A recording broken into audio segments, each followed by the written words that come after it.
Also join us this afternoon, Attorney Israelito Torion, Legal Counsel of Senator Bato de la Rosa. Sir, Attorney, magandang hapon po and thank you for joining us.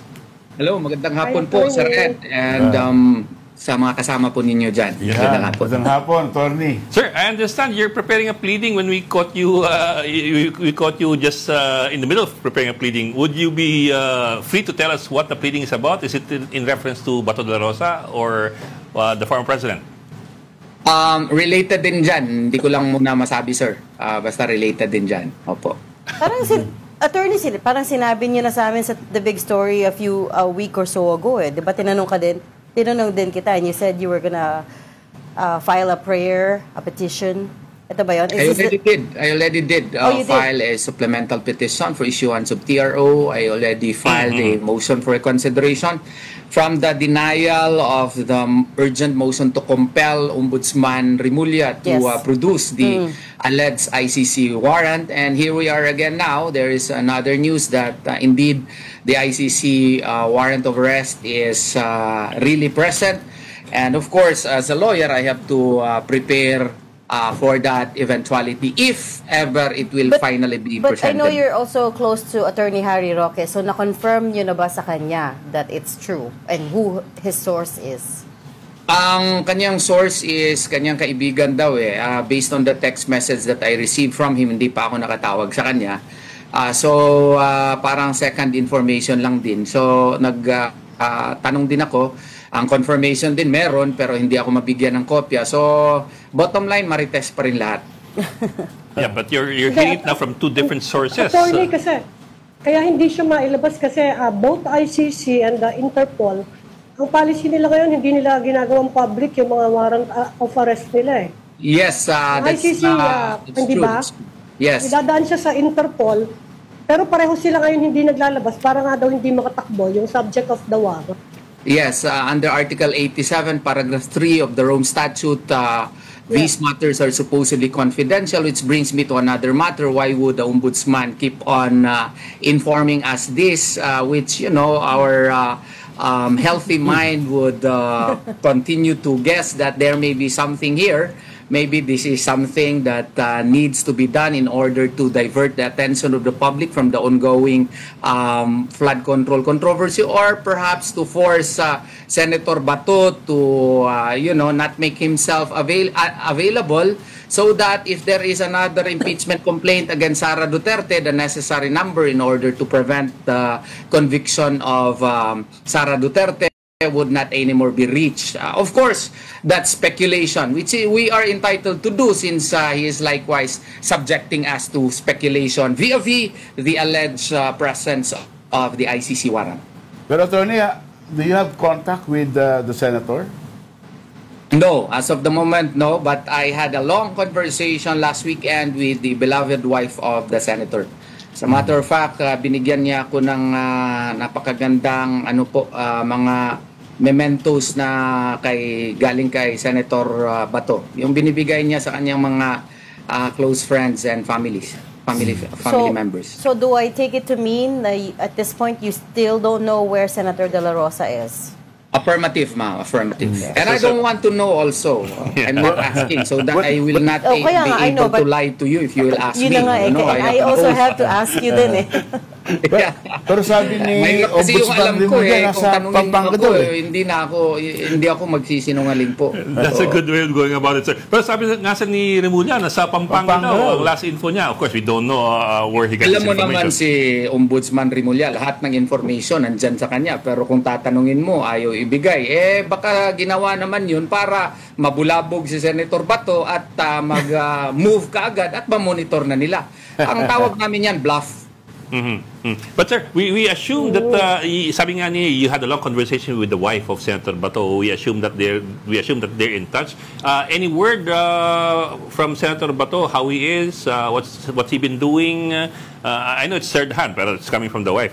Oh, how he is surviving. Ang galing mo talaga magtanong, sir. That is under the assumption that they are in touch with each other. Yes, sir. But I did not ask that, so I cannot anymore give you any further answer on the matter. Pero anong legal recourse mo dyan? kung ganyan Well, ang legal recourse secret namin yung kasi ano dyan, ma'am, ganito po. Under Article 88 of the Rome Statute po, the state parties are supposedly required to provide the necessary procedures insofar as cooperation modalities are concerned. Nandun yan sa Article 88 po ng Rome Statute. Sa pagkakaalam ko, availability of procedures under national law. Because under Article 89, if you have to effect surrender, that should be in pursuance on the procedure under their national law. Their, meaning the accused subject of the warrant of arrest.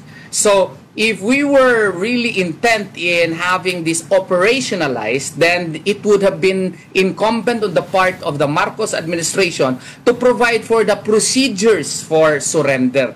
Yun nga ang palagi kong sinasabi. Wala tayong legal framework on how to effectuate surrender. Bakit mo i-insist yung surrender? Wala nga tayong necessary procedure which was supposedly required from us when we were a member prior to March 17 of 2019. Wala Ang gusto ba nilang sabihin, dakpin lang kaagad si Senator Bato at ipadala doon sa Hague? Bawal naman yun. Kidnapping yun. Anong nangyayari sa ating konstitusyon? GCO na to. We will tear it apart. Our national laws will tear it apart just because there is this foreign warrant of arrest of which we are no longer a party of. Attorney, di ba may president na? Attorney, ang ini-invoke nila hindi ICC dahil nga wala na tayo.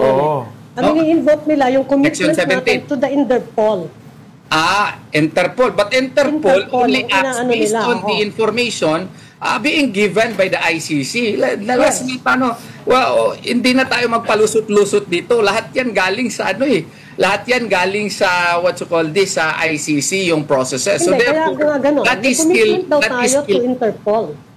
That is still governed under the Rome Statute. If the source of the authority comes from the ICC, so even if granting for the sake of argument that is Interpol, we do not have the necessary mechanisms for surrender pursuant to processes from the Interpol. If you could cite one, please educate me. I have not found any. What I've learned is under Article 59 of the Rome Statute in relation with Article 89, the procedure on surrender should be pursuant to the national law. If you would read ICCPR, International Covenant on Civil and Political Rights, Article 8 and 9 would also mandate respect for national law, and even Article 8 on the Universal Declaration of Human Rights likewise mandates that any arrest to be made has to follow the procedures of the national law. Under our Bill of Rights, the mandate on due process likewise have to be complied with, and no person shall be deprived of life, liberty, or property without due process of law. Hindi po pwede kidnapin lang kaagad si Senator Bato kagaya ni Tatay Digong at ipadala mo sa The Hague without passing through our courts. Kasi nga po, Pilipino naman tayo, hindi naman tayo govern na ng mga banyaga. Attorney, earlier you were saying... yung framing ni Attorney, I know you're trying to frame it as a kidnapping, but of course, itong provisions na to were in effect for as long as we were part of the Rome Statute. They cover crimes that were committed when we were still part of that, and therefore, yung sinasabi niyo, sir, na the surrender has no legal mechanism, well, isn't that what we agreed to already in terms of when we were still a member of the ICC? Sorry, Ed, go ahead, Ed, with your question. Alam ko it's along the same lines.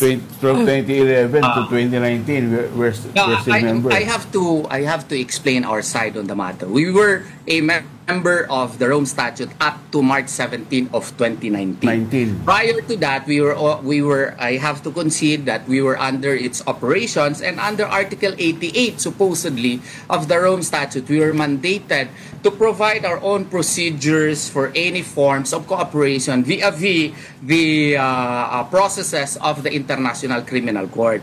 But until now kasi po, wala tayong legal framework, wala tayong implementing rules insofar as how to effectuate the surrender. If you will read Section 17 of Republic 9518, no, Dalawang modalities lang yon, extradition treaties or extradition or laws, no? Extradition laws or treaty. Yung extradition laws, sinasabi nila hindi daw mag-apply yung PD 1096 kasi nga hindi state yung ICC. Binabalik-balik ko yan. Yung extradition rules naman ng Supreme Court, hindi rin mag-apply kasi under Rule 1 Section 3M, hindi rin requesting state ang ICC. Hindi ako nag-agree niyan, but granting for the sake of argument na applicable yan. Under on treaty, wala naman tayong treaty on surrender with ICC or even with the International Criminal Court or Interpol. Wala tayong procedure paano natin i-surrender siya. Diretso ba natin siyang dakpin? Hindi na tayo dadaan sa ating mga korte? Ay, hindi po pwede yun kasi operational naman po ang ating rules on criminal procedure. Yung ating 1987 Constitution ay nandyan naman po. At saka yung residual jurisdiction under Article 127 is still under consideration. Kaya nga po, meron pa tayong petisyon doon sa Supreme Court. No? Yes, sir. Kasi ang amin pong sinasabi dyan, yung matter under consideration in order for the ICC to have supposedly a residual jurisdiction here na pwede pa silang assert na kailang jurisdiction, supposedly, nung March 17, 2019, nandun na sa pre-trial chamber yung investigation process. Wala na nag-move sila 2021 na, March. 2 years thereafter. So, wala nang, kung may kaso against kay Senator Bato, dapat dito na sa Pilipinas. Hindi na doon sa Netherlands. Sir, we understand your position, sir. But at the same time, sir, Pebrero pa po, Marso pa po, ginamit yung patakaran na yan against the former president. And until now, the Supreme Court has not stricken down that move. It's been 8 months. If it is a lack of that is legal not an framework excuse to disregard our laws on the matter. Kung ikaw ba naman may warrant sa ICC, diretsuhin ka lang dakpin na hindi dadaan ng korte, hindi tama yun. Baka yun ang rule. Di ba? Yung ginawa ng Mapso, yun ang rule. Hindi check muna sa korte kung tama ba ito, in accordance ba ito doon sa ating mga batas din. Kasi maski nga sa Rome Statute, under Article 89, the procedure on surrender must be in accordance with the procedure under the national law. Wala tayong national law. Bakit natin sisisihin si Senator Bato kung mag-request siya? Klaruhin ninyo ating rules. Kasi wala yan sa ating rules. Hindi pwede dakpin nyo lang kaagad ako at ihatid doon sa Netherlands. Pilipino ako. Hindi naman ako Pero attorney, Dutch. when President Duterte was transferred to the ICC, I think that was already the rule. And there is a president already. That was a wrong precedent, sir. I do hope that warrant will not be issued against you and you will just be arrested right away and brought to the Netherlands. I'm sure your lawyer will be raising hell also. That is why we filed a case with the Supreme Court, and that matter is before the Supreme Court, and perhaps it is the better part of prudence to await the ruling of the Supreme Court before we will act on the matter. Kasi nga po, hindi naman po pwede na we will tear apart our constitution, our rules on criminal procedure just because of this alleged ICC warrant. We understand, sir. Pa rin tayo. Although on the other hand, sir, it just is curious to us na something as of extreme urgency as this. Of course, the former president who was taken away nung pang March has taken 8 months and there has not been any decision or move by the Supreme Court to strike it down or to issue any statement about it. So parang you have a point, but I respect the Supreme Court. I am an officer of the court. The Supreme Court is deluged with innumerable cases of equal importance. So I could not fault the Supreme Court, but I'm praying and hoping on bended knees that finally they will act on the matter. Sir, Pablo, sir, sabi nyo kanina, you have to prepare for that eventuality, yung kung sakaling ang totoo yung arrest warrant. ano po yung paper niyo? Sorry, I'm going back to that. Sir, practicing lawyer po ako, sir. I do not telegraph my moves po. Basta meron po. Anyway. Kung kinakailangan po, isasabi ko, sir. Ngayon, hindi matatalino yung mga ano natin, sir. Mamamahalin yung mga abogado na nasa likod dito. Kung i-announce ko pa, wala na ako. Taga-bukid lamang po ako, sir. So, pero paano po? We talked about this na rin before, attorney. Let's assume surrender nga yung modality, no? Kasi wala naman talaga extradition. So what's your game plan if that is the case? Well, the game plan has been set already. The part of the strategy, whatever, if we may call that a strategy, has already been set. But there are other moves that we may take if finally the warrant of arrest would be shown to us, or if they have no other recourse except to show it to us, then we will act accordingly. No, as to how we will act, I could not state to you as of the moment yet. So, in the meantime, escape and evasion muna. Hindi naman escape and evasion. Observation lang po. So that the government also would be forced to act. Ito lang kasi ang gobyerno na ito, no, na masyadong atat isurrender yung ating mga citizens to a foreign court, no? This has not happened in any jurisdiction yet, na yung gobyerno pa ang mag-cooperate na para masurrender yung ating citizen. This is a unique occurrence, no? And that is why our reaction should likewise be studied and hopefully effective. Kasi we are up against the government of the Republic of the Philippines. Ami, any questions from you, Ami? Attorney, no chance na makita uli namin si Senator Bato sa Senate within the siguro next few weeks.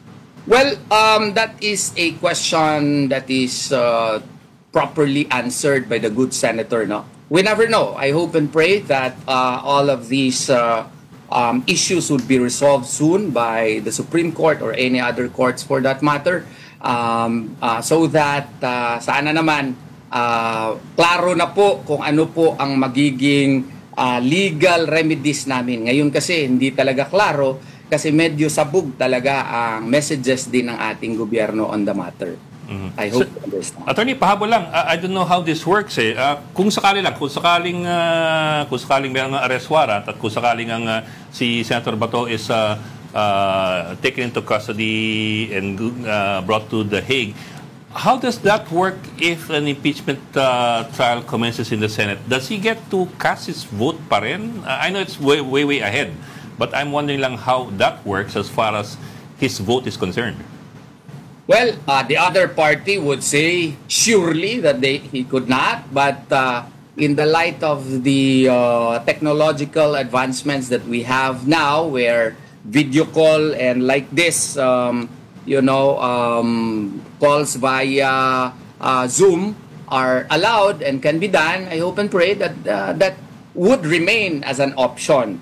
And I have to study the Senate rules on the matter, and I'm sure the Senate is likewise receptive of modern technological advancements. And I do hope and pray that if such happens, Senator Bato would still be allowed to participate in any impeachment proceedings against the Vice President of the Republic of the Philippines. Okay. Sir, maraming salamat. Thank you very much, Attorney Torion, thank you for joining us this afternoon. Legal counsel po ni Senator Bato de Rosa. Sir, kung sakaling mag-file na po kayo ng pleading. Thank you, Attorney. Mag-file na siya ng pleading. Salamat po. Basta si Sir Ed. Okay, ayos. He's about to file his pleading. Thank you po. So we'll call you back when that happens. Thank you.